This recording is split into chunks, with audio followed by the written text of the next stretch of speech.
I'm a fourth generation Central Coast native, and for four generations we've been involved in agriculture, and it's truly a highlight of my life. My grandfather came over from Italy and worked as a dairy farmer and ran cattle really all over the Central Coast, and that really started my, I guess, love affair with agriculture and horses. We have a couple of different ranches. My husband's a cattle rancher as well as our family, and it's basically all Angus crossbred cow-calf operation, and fall calves is what we run here on the Central Coast. But growing up, team roping was something that I had a huge passion for, and heading in particular.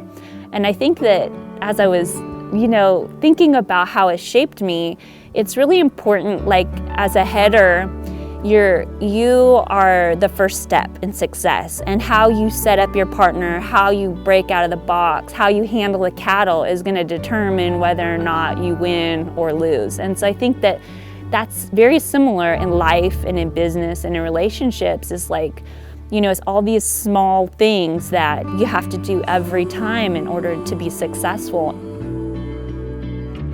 Growing up in the Central Coast, specifically the Paso Robles region, it was a very sleepy town in California. We're located halfway between Los Angeles and San Francisco, about 10 miles from the Pacific Ocean. And it was a quiet farm town all growing up.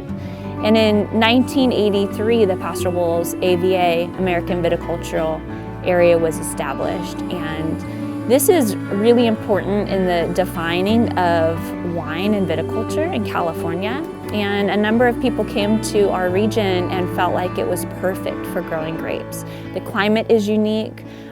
We have tortured geology here, which is ideal for grape growing. So we've got really calcareous soils, we've got shale, we've got sedimentary, and so it creates really beautiful expressions for wine grapes.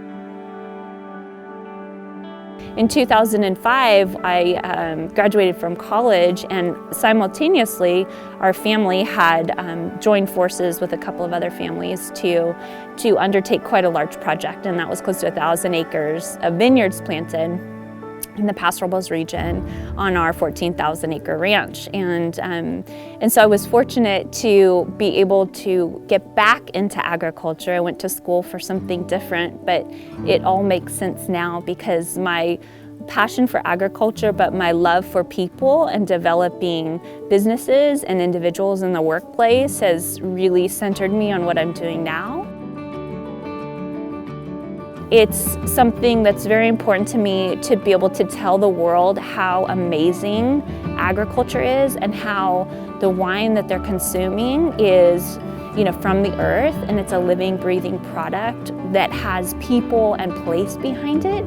And I think if more people understood that and would center wine around a family meal and a community to build beautiful memories, that more people would fall in love with it just like I have. Over the last 15 years, myself, along with our three families that owned Ancient Peaks Winery, had really grown that program to, kind of national acclaim. And after 15 years, I stepped down as executive vice president, but it was truly one of the most remarkable experiences to be part of. So in March of 2022, I launched Full Cup Solutions, which is a full-service strategic advisory and consulting firm within the agriculture and beverage industry. And my goal really is to help companies that are in ag or wine or beverage to succeed.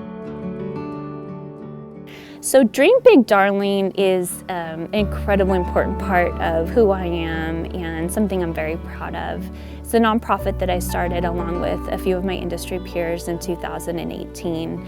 And it's all about cultivating the next generation of women in the wine and spirits industry. One thing that I noticed as I grew up in this industry was that I was often one of the only people in the room who looked like I did.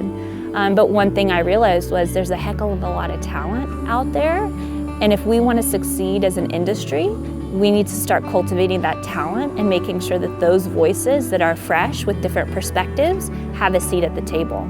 And so the concept behind Dream Big is that, we teach this next generation to dream bigger than perhaps they feel like is possible, because that's the way that things actually get done, right?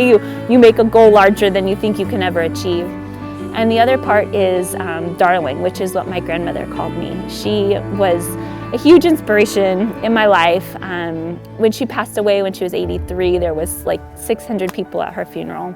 She was not a wealthy person, she was not famous, but what I realized that day was that she touched so many people with kindness, and that's free. It's really important, my husband and I both, to raise our kids in this environment and to make sure that they understand and care for animals and really embrace this Western lifestyle that's so important, that has shaped us both so deeply, and we're proud to share that with the world. Most people are dying for authenticity, and so whether it's Western lifestyle or perhaps something else, I think showing the next generation in particular a peek behind the curtain of really who you are and not being manufactured is really important.